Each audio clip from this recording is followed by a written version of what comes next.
lazy, too dramatic, too sensitive, too much, not enough.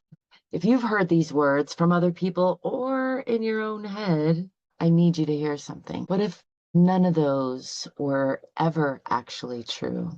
What if you're just dysregulated? I'm ZGALA. I've spent more than the last 2 decades working with people's bodies and nervous systems. And one of the most healing things I've ever watched happen is that moment when someone realizes, oh, I'm not broken. I'm just dysregulated. My system is just overwhelmed. Having a system that's overwhelmed and having a system that's broken, that's a completely different problem. And it has completely different solutions. Think about your phone when it overheats. It doesn't load apps. It gets slow. It might shut down, freeze. We don't say the phone is lazy. We recognize that it's overloaded and it needs to cool down or needs a reset. Your nervous system works the same way. So let's talk about the labels that often get put on us by others or by ourselves. Lazy, for example. Lazy is often describing what happens when we're in the freeze response. When we can't get off the couch, that's not a moral failing. It might be that we are shut down. It's the nervous system in conservation mode. It's your body trying to survive by using as little energy as possible. Too sensitive is often a finely tuned nervous system.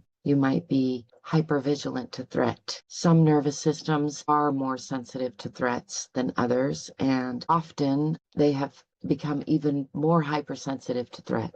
This is an adaptation to environment. This is an adaptation to environments that require vigilance. Sometimes that's fully appropriate, and other times it can be disproportional to the actual situation at hand. But you're not too sensitive. You might be miscalibrated in a world that is asking you to notice everything and not giving you much opportunity to respond to anything. Too much is often uncontained activation.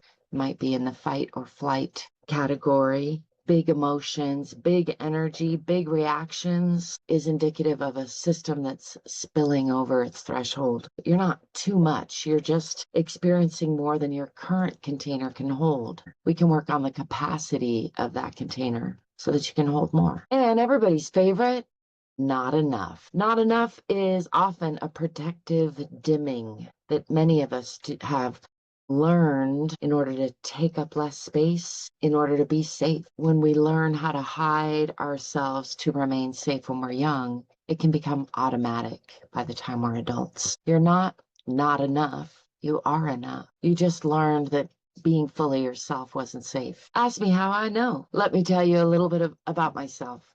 I lived a lot of my life feeling unsafe. I still grapple with feeling safe. And in my personal journey to heal, I've compiled what I call 2-minute tools, which are easy, free, simple, usually bottom-up tools that one can use to use that one can. I carried the label of too sensitive for a lot of my life until I finally realized that I was just processing my emotions in unhealthy ways at times, not given permission to feel my feelings, and so allowing them to build up and then spill over. And a lot of the work that I've done has to do with learning how to process emotions in healthy ways and build more resilience in our nervous system so that that container can hold more, basically. So what does dysregulation actually look like? Because it's sneaky. It doesn't always look like a panic attack. Let's talk about the many faces of dysregulation. There's the obvious ones that most of us are familiar with: panic attacks, rage episodes, crying jags, ugly cries, complete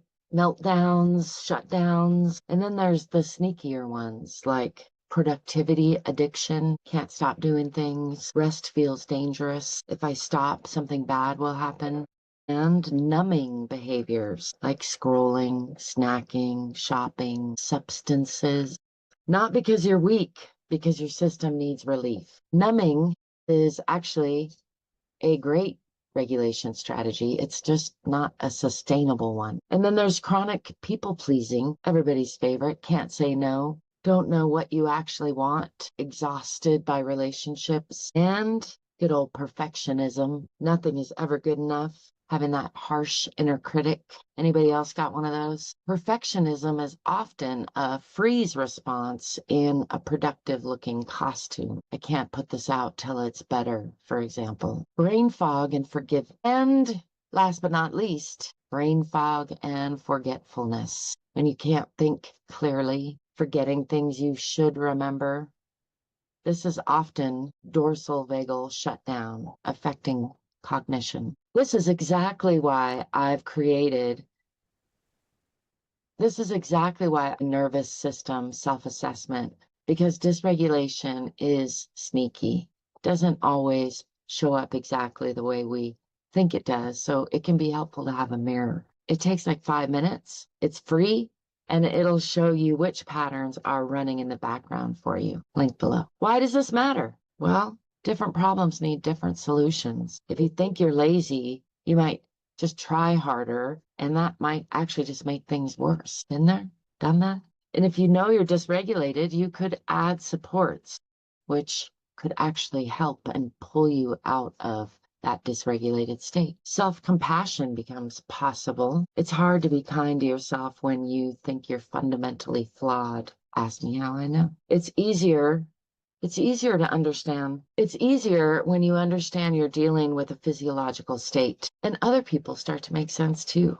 That family member who overreacts, that friend who disappears, that partner who can't seem to relax. Once you see people as nervous systems to some extent, you can't unsee them. Everyone starts to make more sense. So what can you do with this? Where can you start? I'm going to give you 3 beginning steps. Number 1, just start noticing without fixing. Observe. I'm activated right now. Next time you find yourself eating unconsciously or needing to smoke in response to something that's going on that you'd rather avoid, or wanting to have another glass of wine, so that you have to have that conversation. Just notice it. No pressure, no judgment. You don't have to change anything yet. This is all about becoming aware before taking action. And then step number 2 is to ask better questions.